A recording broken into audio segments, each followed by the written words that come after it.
السلام عليكم ورحمة الله وبركاته. مرحبا بكم اخواني اخواتي، نتمنى ان شاء الله تكونوا بخير وعلى خير. رمضان كريم، واخا جات معطله شي شويه. اليوم ان شاء الله نوجدوا بسيطلات بالدجاج والبخاليني. كيجيو بنانين بزاف ومعلكين. البنات اللي اول مره كيزوروا قناتي وعجبتهم القناه، خليو لي لايك وخليو لي تعليق كتشجيع منكم ليا، ونبداو ان شاء الله بالمقادير وطريقه التحضير.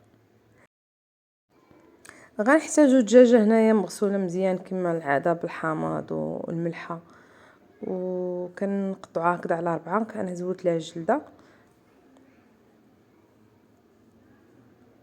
غنحتاجو هنا بحال هذا الشكل هذا، المهم انا قطعتها على 4. غنحتاجو ان شاء الله بصله بيضه مقطعه هكذا شرائح طوال ولا مشنفه هكذا طويله. غنحتاجو معلقه صغيره عامره مزيان ديال السكنجبير، معلقه صغيره عامره مزيان ديال القرفه، ومعلقه صغيره عامره مزيان ديال الخرقوم عرق، ونص معلقه ديال البزار صغيره، وذويمه الزعفران لما كانش عندكم الزعفران شعره.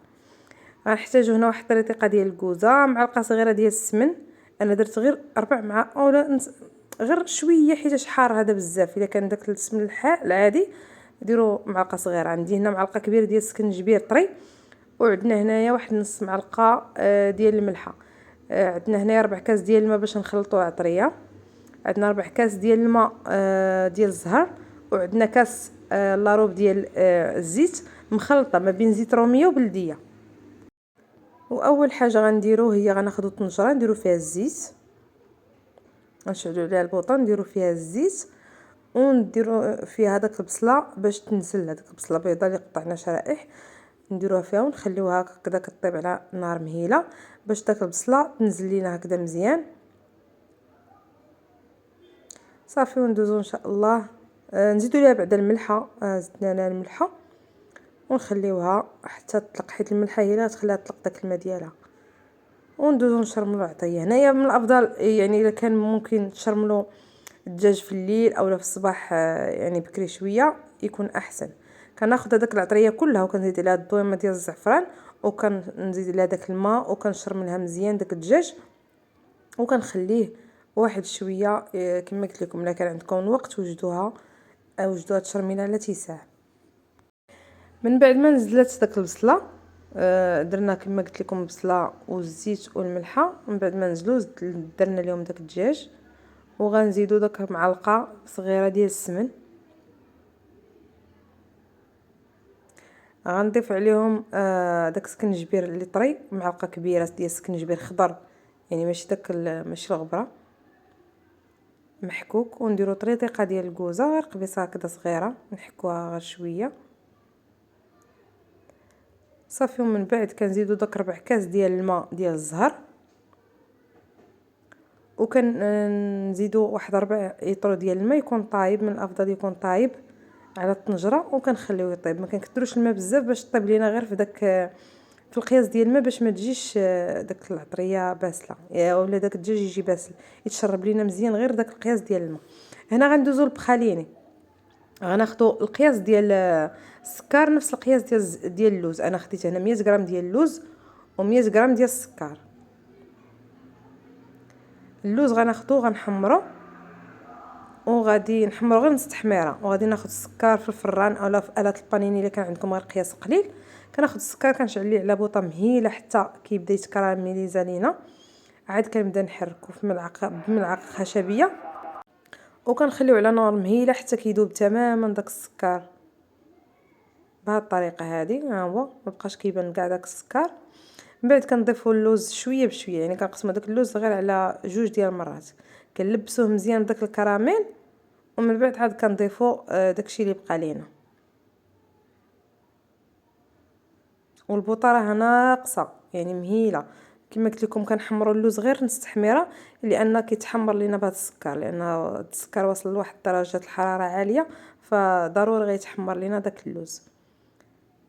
صافي وهنا كنطفيو عليه البوطه من بعد ما تلبس لينا مزيان بالكراميل. وكنفرشوا واحد ورق ديال الزبده يا ورق الومنيوم يا دهنوا غير الخامه بشويه ديال الزيت، وكنسرحوا مزيان داك اللوز ونخليوه يبرد. من بعد ما كيبرد راه كناخذوه كنهرسوه بشي دلاك هكذا ولا شي حاجه راه كيكون قاصح بحال ما هكا، وكنديروا شي طحانه ونعطيوه شي الخاطر، خصوصا الا كانت الطحانه ما مجهداش بزاف نعطيوه شي الخاطر حتى نحصلوا على بخاليني. كنطحنوه في الاول كيكون هكذا، من بعد كيولي هكذا يعني درجه غادي وغادي وكيتطحن مزيان. هنا كنحصلوا على بخاليني بهذا الشكل هذا. كناخذوا منه 200 غرام. انا درت 100 غرام 100 غرام سكر و100 غرام ديال اللوز، ودرت يعني كفاني. من بعد ما طاب الدجاج كنفرتوه الضغميره كنخليوها كتشرب مزيان. نخليوها هكذا على بوطه مهيله، كنزيدوا لها واحد ساشي ديال الزهر، تقريبا واحد 2 معالق كبار ديال العسل، وكنخليوها كطيب على نار مهيله حتى كتشرب مزيان، وكتخرج لنا بهذه الطريقه هذه بهذا الشكل هذا. هنا صافي كنزيدوا ليها داك الدجاج اللي فرتسناه من بعد ما نقيناه. بطبيعه الحال كان فيه جلده والعظومه كنحيدوا لهم العظومه، وكنزيدوا داك البخاليني اللي صوبنا ديال 100 غرام السكر و100 غرام اللوز كنزيدو كله، وكنخلط مزيان هذا الخليط باش يتشرب ليا داك الدجاج داك البخاليني مزيان.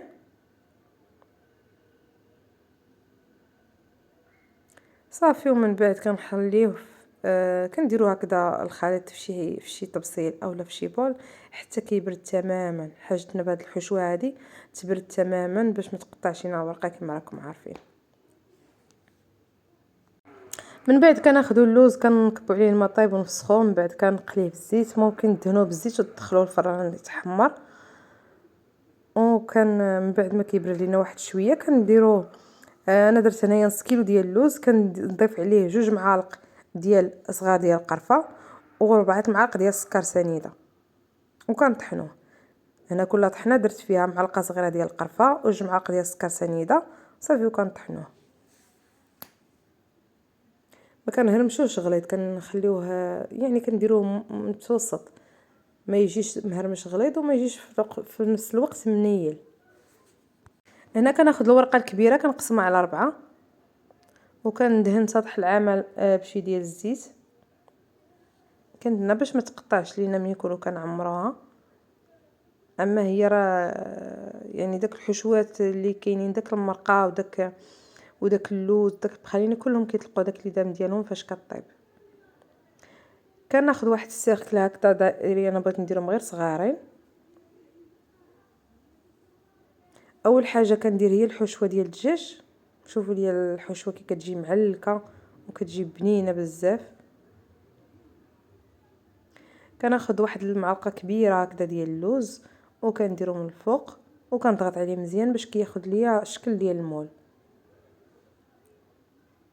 من بعد كناخذ البيض وكنبدا نلصق هكذا شويه بشويه، ما نستعملش بانسو غيهز لي واحد الكميه كثيره يعني يجي داكشي كثير.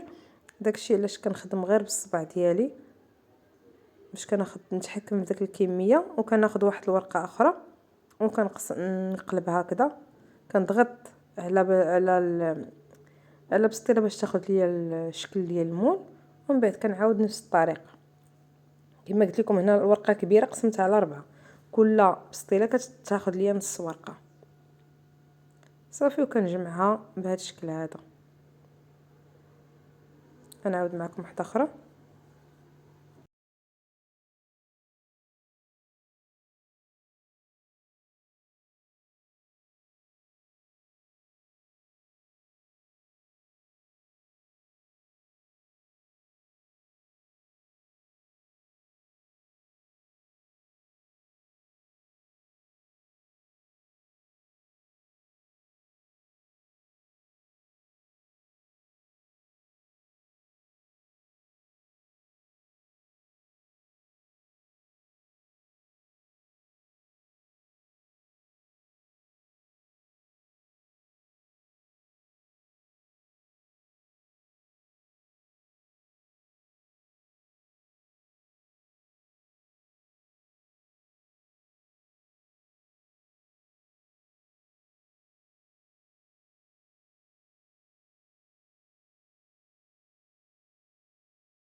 هنا باش نثبت داك الشكل ديال البسيطلات كنعاود نردهم في المول ونضغط عليها كذا مزيان صافي وكنزول داك المول. هنا بغيتو تدخلهم كونجيلاتور، تعمروا البلاطو تدخلهم كونجيلاتور يعني حتى كيجمدوا، عاد كتجمعهم فشي بلاستيكه. بغيتو طيبوهم كما درت انا، طيبوهم مباشره.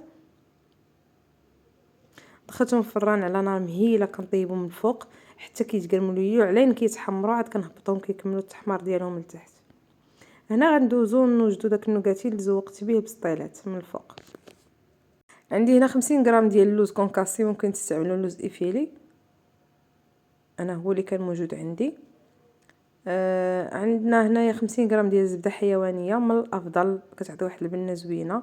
عندي 50 غرام ديال الجليكوز و50 غرام ديال السكر كلاصي، سكر سنيد عفوا. هنا عندي واحد المعلقه صغيره ديال الفواكه المعسله. كنديروا السكر والزبده والجليكوز فوق البوطه على نار مهيله حتى كيذوبوا لينا، وكيعطيونا واحد الكشكوشه بحال شكل كشكوشه بيضاء. انت غتبان لكم في الفيديو، ولكن تكون نار مهيله، ما تجهدوش ليهم باش ما يتحرقوش. صافي كنبقاو نحركو بشويه وردوا لها البال حتى كتحصلوا على هذا الشكل هذا. في هذه المرحله هذه كنرميو داك اللوز، سواء كان كونكاسي اولا ايفيلي، اولا ممكن ديروا حتى الكاوكاو اولا زنجلان. صافي كنحركو مزيان وكنطفو على البوطه. كنبقاو نستعملو، كناخذ واحد المعلقه هكذا صغيره وكنبدا نعمرو ليمون ديال السيليكون. هنا راه رميت هاد لي فخوي كونفي، ولكن صراحه حمرتهم بزاف حمرت هاد النكاتين بزاف، ما بقاوش باينين. ردوا معاهم البال، انا غفلت عليهم غير شويه وتحمروا. هما راه بالزربه كيتحمروا، اون فوا كيسخن السيليكون راه بالزربه كيتحمروا، ردوا معاهم البال. كناخذ تقريبا واحد معلقه صغيره ما عمراش، ما تعمروهمش بزاف. كنعمروا السيليكون وكندخلوهم الفران على نار مهيله كما قلت لكم، وكتردوا معاهم البال، ما تغفلوش عليهم نهائيا.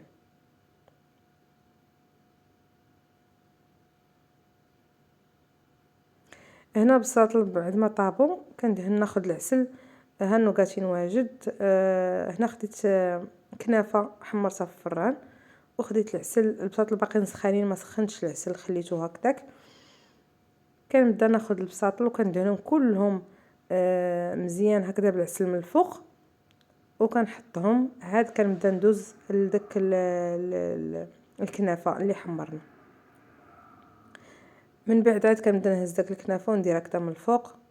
المهم طريقه تزيين كتبقى اختياريه، ديروا اللي عجبكم. بغيتو تزينوا بالسكر والقرفه هكذا من الفوق، كيبقى لكم اختيار. من بعد داك النوغاتين بعد ما طابوا برد، ما كنحيدوش من السيليكون حتى كيبرد تماما. كنديروا ليه شي د العسل ولصقوه هكذا فوق داك البساطل. كنزوقهم بواحد ورق الذهب اولا الورد. المهم ديروا اللي عجبكم. زين كيبقى اختياري كما قلت لكم. كنتمنى ان شاء الله البسيطلات ديال اليوم ان شاء الله يكونوا نالوا اعجابكم، كيجيو زوينين بزاف. كانت معكم حليمه من طبخ البسيط. نتمنى ان شاء الله انني دائما نلقاكم بخير وعلى خير، وبسلام عليكم.